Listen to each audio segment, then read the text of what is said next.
Taking video of us getting going in here.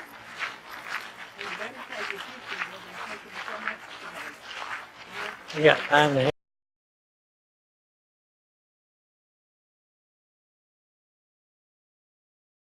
Desert Museum. I know you've probably had a little bit of information about how to behave down here, but this is just a quick reminder. The birds will be flying in from different directions, from down there and over here. In some instances, they will come in and fly over your head, and sometimes pretty low. Please don't do this, because the birds will be miscued. They'll think you mean something, or they'll think you are the bushes, basically. They'll think the bushes have started moving around. So just keep still and keep your hands down, and please don't lift up your cameras or your kids. There's lots of room for everybody to see. So if you do that, that'll be absolutely fine. If you need to get up and walk around, please wait until one of the birds has gone in before the next bird comes out, and you'll have time to do that then. Otherwise, you're all in a great position. You're in the shade. You're going to get a tremendous view this morning of everything going on. We're going to be looking at a number of different birds. They're all native species. I'll tell you a little bit about each one as we see them moving around, and explain how they basically hunt and earn their living. And that way you'll get a little bit. So I'm going to stand back a little bit so I don't get in the bird's way, and we will look at each bird as they come out. Now, the birds we're looking at are hunting birds. They're raptors. Raptors simply comes from the Latin meaning to seize, and that means that they grab their food and they use their feet to catch their food. It's a good idea to catch the food with the feet, because they're going for other living creatures which could potentially scratch their eyes or damage their face, and they don't want that to happen. So if you use your feet to catch your food, it keeps you much safer. And we'll talk about that with the different birds as we see them this morning. As I mentioned, these are all native species, and some of them come from this immediate area, and some, as we get the birds out and you can see them. Now, this open area just gives you an opportunity to see the birds moving around. Some of them do like to live in open areas. Others of them are more prefer the closer forested areas that you see in the immediate behind you. Now, our first bird this morning is an owl. This is the barn owl. It's a very widely distributed species. We find barn owls on every continent on the planet, with the exception of Antarctica. They're a very attractive bird. We don't often get to see them because they are primarily a nocturnal species. That means that they do most of their living, if you like, during the night. They are extremely good nocturnal hunters. Typical prey for these birds is small mammals, so mice, voles, ground squirrels, things like that that you would expect to find out and moving around at night. And they're stealth hunters, so they rely primarily on being quiet. They're not particularly fast flyers, and they don't do a lot of fast moving around when hunting for them. They're just going to be moving quietly around the sky, looking and listening for prey, and I'll talk about that a little bit. Because being nocturnal hunters, light is pretty low, and although they have extraordinarily good eyesight, they rely primarily on their hearing to locate prey. So they will listen for the rustle of a mouse, and they will hone in on that using their hearing. The hearing is, as I say, very, very good. Their ears are pretty much where ours are, at the base of the skull, perhaps a little lower down. One opening points up and forward, one points down and back on the barn owl, and that allows them to triangulate in on exactly where the sound is coming from. And then they will fly in, come in over the prey and pounce on it, and that jumping down on the prey and then grasping it with powerful feet, which have long claws, or talons as we call them in raptors, will quickly help to immobilize the prey, and then they can tear it up with the beak. And like all raptors, they have a relatively curved beak with sharp edges, acts a little bit like our knife and fork, so they can then cut up, if you like, the prey, so that they can then get it into pieces that they can conveniently swallow. Now, another feature that helps them with their hearing, as you may have noticed as he's flying around really pretty close, so you're getting a great opportunity, is that he looks like he has a very large head. Now, if you were to see his skeleton, you would see that his head isn't disproportionately large over his body, but he has a lot of feathers around his face. That's the facial disc. It's common to all owl species, but it's particularly pronounced in the barn owl because he is such a dark night hunter. And that acts a little bit like a satellite dish. It focuses the sound in on his head and therefore in on his ears, so it helps him to hear better. Now, another feature that helps him with nighttime hunting, and I'll come back to his eyesight in a minute, is his method of flight. I mentioned that he's a stealth hunter, so he basically is sneaking quietly up on his prey. And those of you who've had the privilege of him flying over your head, I'm guessing you didn't hear very much. You may have felt a bit of a waft of air, but his flight is almost completely silent, studies have shown. He has broad, deep wings with very soft feathers. All owls have soft feathers in their wings compared to what we call our diurnal or daytime hunting birds, and that's because they want to be quiet and sneak up on prey. Those soft feathers help to deaden the sound. The leading edge of the wing, the feathers there have a sort of little comb on the edge which helps to break up the air as he moves through it, and again that deadens the sound. His wings are broad and deep, and again that gives him a nice quiet flying behavior, and they're very large wings for moving silently around. Now, I mentioned his eyesight. He does have very good eyesight, way better than ours. He has a couple of eyes in his head, which would be equivalent to us having oranges in our head, a couple of oranges in our head, instead of the marble-sized organs that we do have. Those very large eyes capture a lot of light, even under very, very low light conditions. So he could see things that we wouldn't even know were there. But he doesn't rely primarily on his eyesight for hunting at night. They are crevice nesters, so they like to nest in small gaps and quiet places. The name the barn owl comes from that feature that for centuries people have found that these owls like to nest in the back of old barns. They'll often nest between hay bales or piles of hay. They don't make nests. Most owls do not make a nest in the sense that we expect. They will make a bit of a scrape and lay their eggs there, or they'll take the nest from some other bird. But these birds particularly like old buildings or crevices in cliffs, but a true crevice nester. These birds are extremely helpful environmental pest controllers. They will eat a lot of small prey that plagues farmers, in particularly crop-growing farmers. So they're a very good and environmentally friendly way of keeping those pests down. It's estimated that a pair of barn owls will, on their own, consume something like 2,000 small mice or equivalent every year. So when they're feeding their young, that's even more. And so they tend to be increasingly popular with farmers who often put up boxes specially for them. Owl. Now, our next birds are, again, birds from North America. These birds are typical of the southwest of the country. So we find these birds primarily in the Sonoran Desert area and down into West Texas and Central America. These are the Harris's hawks. And I say plural hawks because we're flying two of them. We will not do this with any other species that we will be showing you today. It's very unusual for hawks to live cooperatively like these birds do, but many Harris's hawks will live in social groups. And they will hunt in social groups and they will raise their young in social groups. And this is probably an adaptation to the harsh climate in which they live. If you live in the Sonoran Desert, you're going to be putting up with very, very hot daytime temperatures and often extremely cold at night. Not a lot of water around, and the vegetation is pretty rough. It's scrubby cactus, thornbush scrub, which grows in clumps and patches and makes hunting pretty difficult. The favourite foods of these birds are, as with the owls, small mammals, perhaps things a little bit bigger, cottontails, ground squirrels, and so on. And those prey are not going to be sitting out in the open desert waiting to be hunted down there. They're going to be hiding under thorn bushes and scrub, and that's pretty tough to get your prey out from there if you're hunting alone. So the way it works is you'll have one or two of the birds behind the bush or wherever the prey is hiding to push it out, and then there'll be another bird or maybe a couple of birds on the other side of the bushes waiting to grab it as it comes out.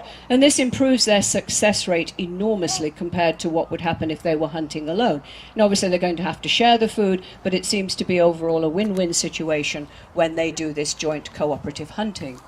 And they'll raise their young together as well, so they will have a nest, a stick nest that the birds will build. They'll have a mated pair with chicks in the nest, and the group will be hunting not only to feed themselves, but also to raise the chicks. And that tends to increase the number of chicks per brood that can be raised successfully, because food shortage is always a problem with these hunting birds. Parents have to go out and catch food. If there are more than two parents out hunting, that's obviously going to help a great deal. Now, you'll notice that they're moving around perch to perch. They'll perch together again. As I say, they're a social species, so they will do that. Watch how they move from perch to perch. This is very typical of the way they behave in the wild. They will be moving from perch to perch, looking for prey, waiting to pounce on the prey, and then going back to rest and or feed. They're not adapted for doing a lot of high flying and soaring high in the sky, and we'll talk about that later with some other birds that we'll see. But they are If you notice, they've got very long tails relative to the size of the bird. That tail, watch how they move around the perches and how they use the tail as they come in, both for steering, that's important for all birds, the tail is a rudder, but also they will drop the tail to help lose air speed as they come into the perch so as not to crash into it.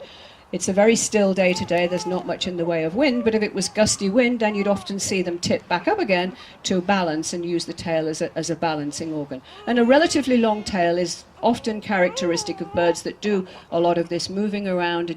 They're very agile, but they're not going to be doing a lot of long distance, high soaring flight. Very striking birds, obviously, with that lovely white tip to the tail, the white rump, and then the beautiful bright chestnut uppers on the wings and on the legs. And you should also be able to see they have very clean legs, so you can see their big feet again and the talons again for grabbing at the prey and squeezing it. Basically with those very strong tendons. All raptors have very strong tendons in their feet, and that helps them to close the feet tight on the prey and hang on to it. Because if they're hunting larger prey, I mean, if one of these birds was to catch a cottontail, it wouldn't give up instantly, so you've got to hang on until you've immobilized your prey.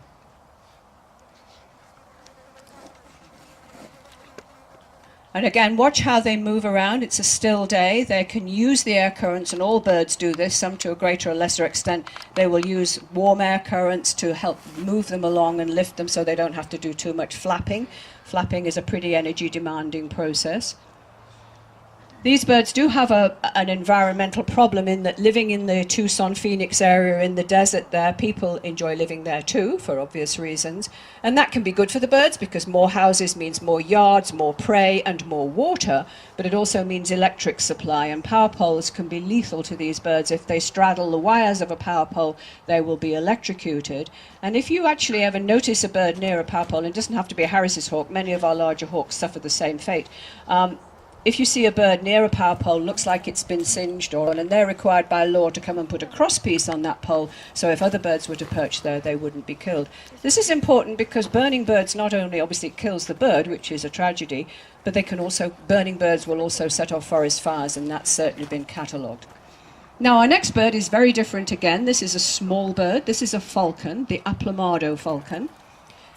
This is, again, a native species to North America, primarily from the southwest, again, a little like the Harris's hawk. Its natural habitat here in North America was primarily grasslands, open grasslands in Texas, where there is a lot of hunting, again, of small prey, small mammals, but like all falcons, these birds are primarily adapted for capturing other birds on the wing. So a prime food source for these birds would be small songbirds that they will grab with their feet as the bird is moving around on the wing. They will also take small mammals, small reptiles, and a lot of insects, actually, particularly when they're raising their young. Now, unfortunately, as I mentioned, the open grasslands in Texas, we have very little of that native habitat left in North America now, and so you really don't see very many of them. There are some programs ongoing to try and reintroduce them into those areas, but we do see the birds down into Central America and into South America, so they are still around. It's just that we don't have many here in the US. As you can see, this is an extremely agile flyer. John just threw up. I'm sure you didn't see, but he threw up a piece of meat for the bird to catch, and he saw it, we didn't. But you can see that's how adept they are. All of these daytime hunting birds have absolutely wonderful eyesight. If they don't, they're not going to survive in the wild because they need to see to catch their prey. But this is a very typical falcon. You see the longish but broad at the base wings that taper to a point. Again, a lot of agility and speed in flight.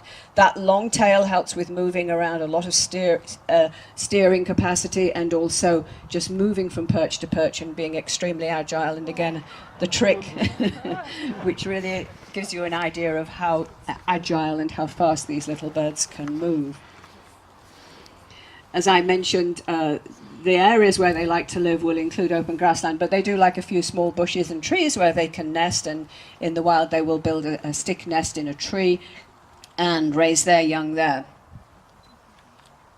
The name Aplomado comes from the Spanish. It simply means lead. Now, obviously, that's got nothing to do with the way the bird moves, certainly not lead-like in agility, but it's the coloration. So those lovely grey uppers to the wings, the grey markings on the tail and the head really are very characteristic for this bird. And then this bird has quite bright chestnutty underparts. Some birds are almost cream in colour. This particular bird comes from South America, and the underparts coloration can vary quite a bit. So again, you get to just really appreciate how they move around, how fast they are, and how agile they are as they're flipping about through the trees. We have a number of falcon species in North America. This is a small to mid-sized bird. We do have larger ones. Our largest falcon is the gyr falcon, which we find in northern Canada and Alaska, and that is a very magnificent falcon. So that's the falcon. We'll talk about them again later. For those of you who are familiar with the area, we have the smallest falcon in North America. We see quite a lot in this area, and that's the North American kestrel, which is a little smaller than that guy. And again, another bird hunting bird, but also a very fast-moving creature.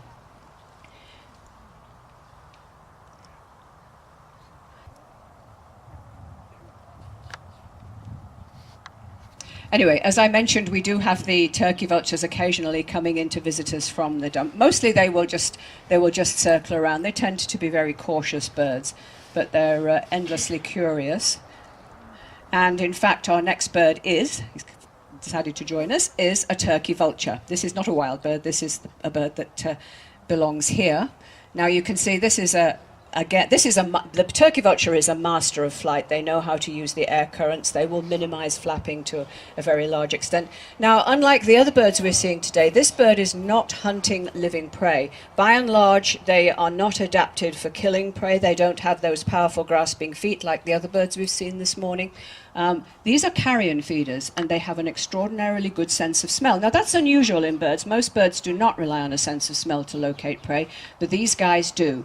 And that's the reason why you will often see them soaring high in the sky, and often in groups. They've got a whiff of something rotting down below, and that's what they like. Flesh that's rotting a little bit, not too high, but a good strong smell that they can locate.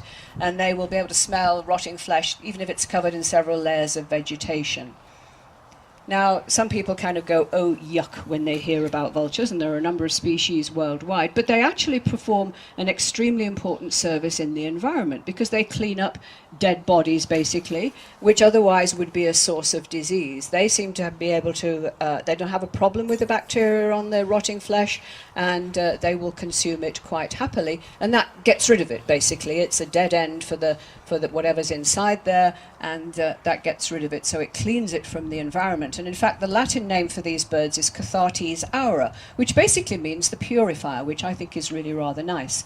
Now, you notice he has a bald head. This is not uncommon in vulture species. The bald head is really useful if you're eating a lot of rotting flesh, because the bacteria on the outside of the bird could be potentially a hygiene problem, and it's difficult to clean feathers. So if you've got a bald head, it makes it a lot easier to keep yourself clean. And so that bald head is a hygiene function as much as anything else. Now, you'll notice they have a very broad wingspan. They can get wingspans of up to about 6 feet, which is really pretty big, and they are sometimes mistaken for eagles when you see them flying up high. I don't know whether you can see it very easily, but you'll notice that the underside of his wings are dark at the top end, but they're a grey colour at the edges. And that's a good way of identifying if you see them flying high up. If you see those grey edges and a relatively small head, then you can figure it's probably a turkey vulture.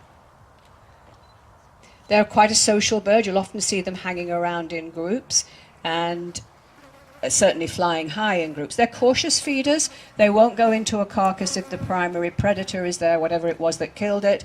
It could be an eagle or a cougar or something. They will wait until literally the coast is clear, and then they'll go down and they'll take their feed when others have finished. This is, I guess, part of the origin of the expression, the pecking order. They are low on the pecking order, but they're generally fairly safe as a result of that.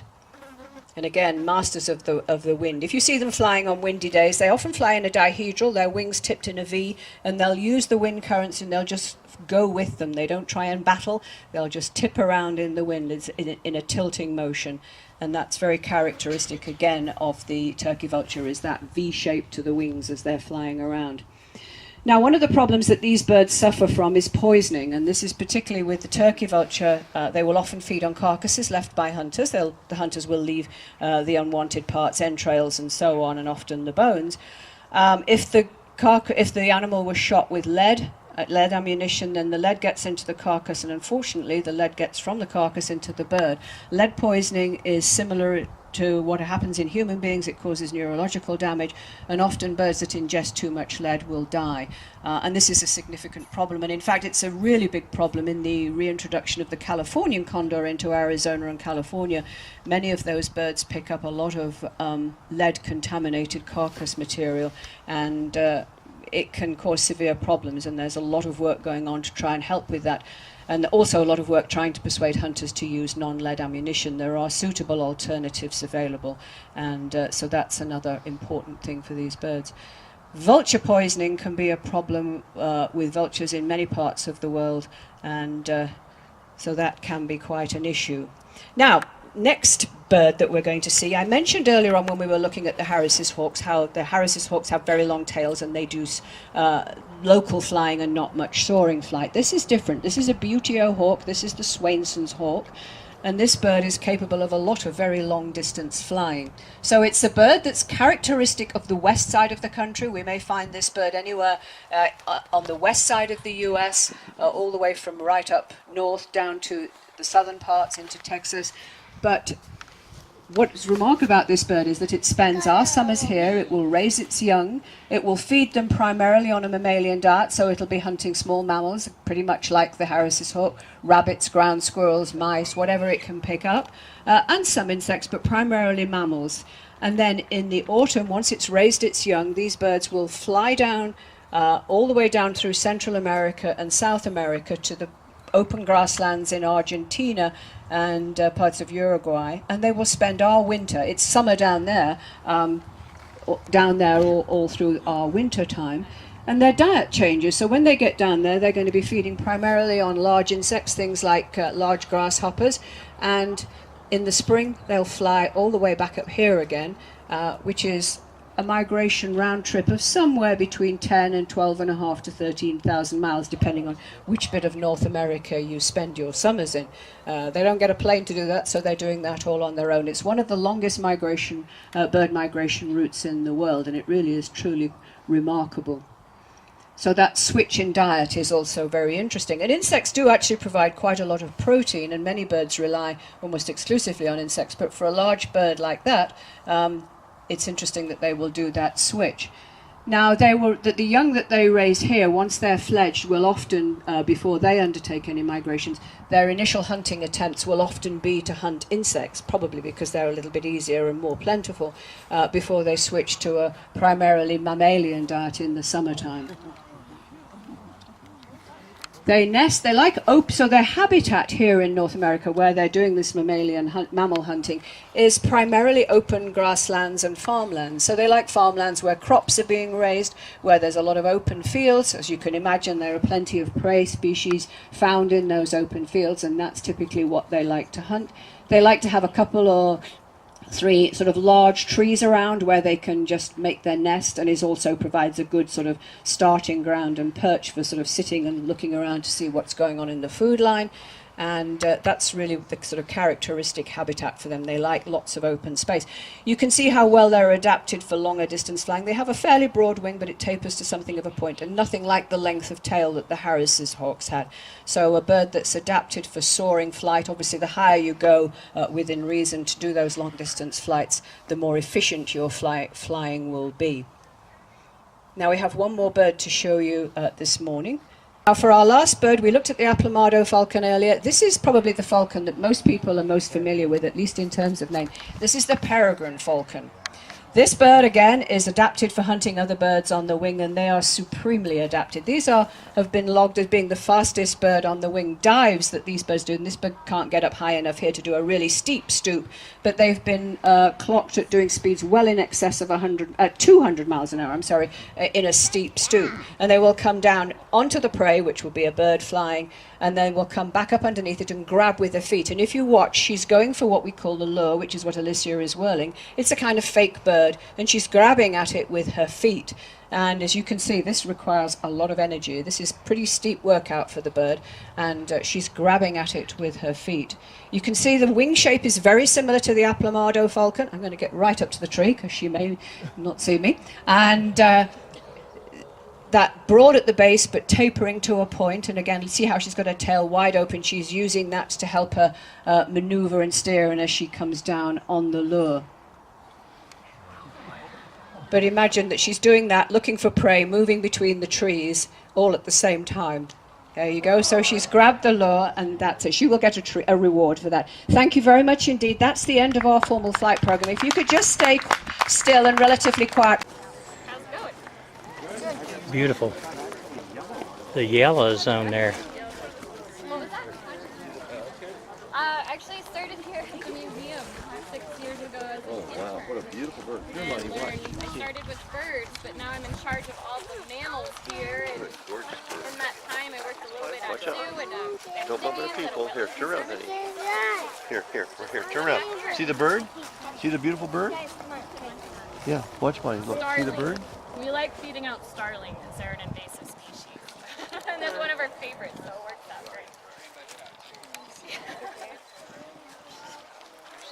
Wow. Oh, she never cooperates.